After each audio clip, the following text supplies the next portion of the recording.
Well, we've been keeping you updated with all of the new information on red tide and its big impact here on the Sun Coast. Mote Marine Lab scientists say it's hard to say if this bloom is among the worst we've seen in recent years. But tonight they're launching brand new efforts to stop it. ABC 7's Taylor Torigano is live at the lab in Sarasota with a look at new weapons in the war on red tide. Taylor? Good evening, Scott, Jacqueline. It's not just killing our fish, it's also keeping many away from the best beaches in our nation.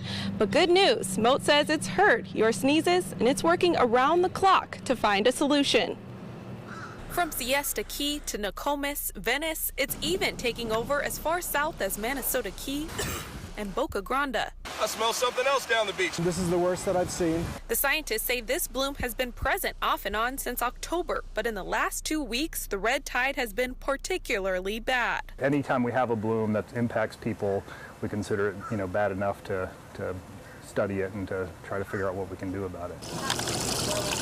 Which is why Mote has launched a series of brand new studies that might help control it. This is one of the living dock or the artificial reef structures that we've built. Or in other words, PVC pipe and mesh molded into a cube and left by the dock to attract filter feeders. We have some tube worms and barnacles and tunicates, all of which are filter feeders that help remove particles from the water. Since their function is to remove particles from the water, that perhaps we can use them to remove red tide from the water. Unfortunately, this would only work in smaller concentrations, such as residential canals. Scientists are also looking to use seaweed that would kill red tide, but even this would not be that permanent fix for bigger bodies of water.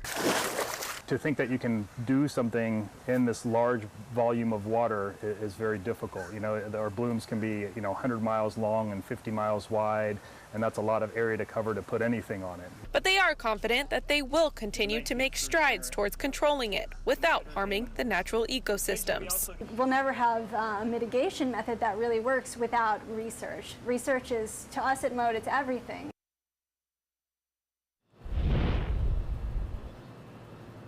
Now, Mote says it has also launched this app that allows beachgoers to mark whether or not they're seeing the effects of red tide. It will help both beachgoers and Mote determine where those blooms are the strongest. I'm live at Mote Marine Laboratory. Taylor Torigano, ABC 7, your Suncoast News.